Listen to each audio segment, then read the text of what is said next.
तुमने शायद अभी हाल ही में हार्ट ब्लीड मालवेयर के बारे में सुना होगा, जो खुले SSL क्रिप्टोग्राफी लाइब्रेरी में बफर ओवरफ्लो की कमजोरी है। हार्ट ब्लीड ने ओपन SSL के एक असुरक्षित संस्करण की कमियों की वजह से लाखों उपयोगकर्ताओं की ऑनलाइन सेवाओं और सॉफ्टवेयर प्लेटफॉर्म्स का फायदा उठाया। हमलावर वेब एप्लीकेशंस को हानि पहुंचाने के लिए बफर ओवरफ्लोस का प्रयोग करते हैं। कोड्स अतिरिक्त डेटा के रूप में हानिकारक तत्व भेजते हैं और हमला किए जाने वाले कंप्यूटर को नए निर्देश देने के लिए बनाए जाते हैं। ईमेल वायरस के मामले में उपयोगकर्ता किसी अटैच फाइल को न खोलकर बच सकता है, पर इस मामले में हमले को सक्रिय करने के लिए उपयोगकर्ता को कोई संदेश भी नहीं खोलना पड़ता है। अंत में बफर ओवरफ्लो के संबंध में पता लगाने, रोकथाम और न्यूनीकरण के बारे में कहा जा सकता है कि साइबर सुरक्षा पेशेवरों को इसका पूरा ध्यान रखना चाहिए, उन उपयोगकर्ताओं के मुकाबले जो इस बारे में कम जानते हैं। तुम्हारी जानकारी के लिए बता दूं, ये बफर ओवरफ्लो से होने वाले नुकसान के बारे में जागरूक करने के लिए था। तो ये वो दूसरे खतरे हैं जिनके बारे में जानना जरूरी था। दरअसल कुछ और भी हैं। तुम्हें क्रॉस साइट स्क्रिप्टिंग के बारे में भी पता होना चाहिए।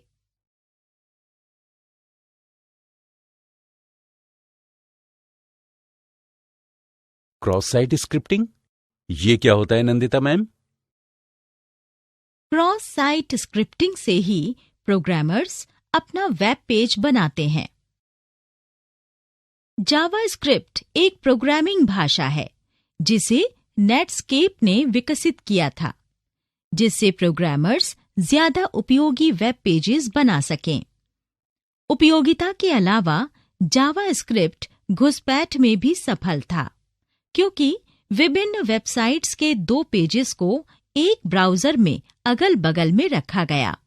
कह सकते हैं कि एक फ्रेम या अलग विंडो में। जावास्क्रिप्ट सारी बाधाओं को पार करता हुआ पढ़ने या संशोधित करने एक साइट से दूसरी साइट पर जा सकता है।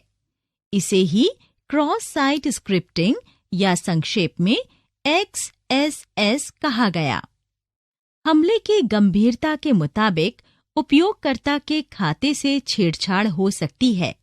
ट्रोजन हॉर्स प्रोग्राम्स को सक्रिय कर पेज की सामग्री को संशोधित कर सकते हैं और उपयोगकर्ता को गुमराह कर उनका निजी डेटा सौंपने के लिए कह सकते हैं।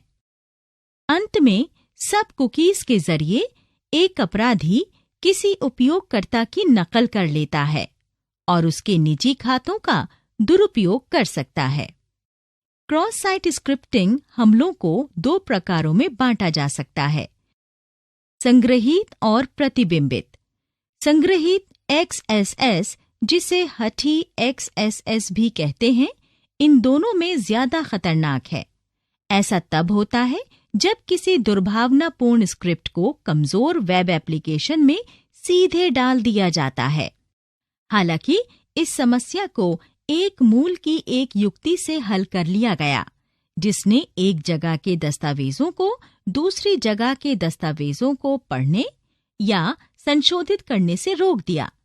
हालांकि इस युक्ति का व्यापक स्तर पर प्रयोग किया जाता है और प्रभावी भी है, पर फिर भी कई वेब प्रोग्रामर्स कमजोर कोडिंग से अपने वेब एप्लीकेशंस को खुला छोड़ देते हैं और हमले की गुंजाइश बनी रहती है।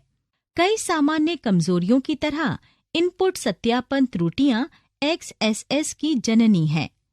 हमले इसीलिए हो पाते हैं क्योंकि वेबसाइट्स अविश्वसनीय स्रोतों से इनपुट्स स्वीकार करती हैं और उसे वेब पेज पर परोसती हैं।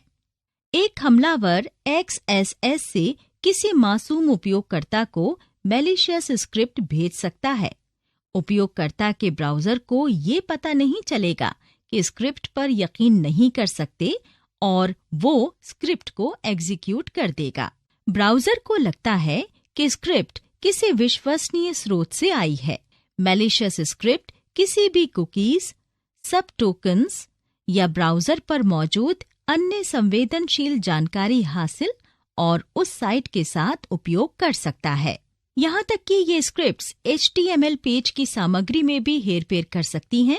विभिन्न प्रकार के XSS त्रुटियों के बारे में अधिक जानकारी के लिए ये प्रोग्राम्स हमारे सिस्टम में कैसे घुस जाते हैं नंदिता मैम? इसके लिए चलो जानते हैं कि इंटरनेट के ज्यादातर उपयोगकर्ता क्या करते हैं। उसके लिए मान लो कि एक उपयोगकर्ता किसी साइट्स में कुछ लिखता है। हम नीम का वृक्ष का उदाहरण लेते हैं, जिसे गूगल में ढूंढने के लिए लिखा गया है। तो पहले ये लिखे हुए इनपुट को स्वीकार करेगा और फिर फैसला करेगा कि तुम नीम का वृक्ष ढूंढ रहे हो। अगर प्रोग्रामिंग में कोई खामी हुई तो लिखे गए इनपुट्स सत्यापित नहीं होंगे और फिर वो नहीं दिखाई देगा जो हम ढूंढ रहे हैं। बजाय इसके हमें दूसरी जानकारी जैसे आम का वृक्ष दिखाई देगा। साइबर अपराधी इन कमियों का फायदा उठाकर विवरण हासिल कर लेते हैं, जो उपयोगकर्ता के लिए नुकसानदेह हो सकता है। किसी बैंकिंग एप्लीकेशन में XSS का प्रयोग कर हमलावर हमारे बैंक खाते की धनराशि और वेब पेज से दूसरी निजी जानकारी हासिल कर सकते हैं। अच्छा, XSS के खतरे को कम करने के लिए एक उपयोगकर्ता क्या कर सकता है मैम? उसके लिए तुम्हें नवीनतम ब्राउजर्स के बारे में जानना होगा।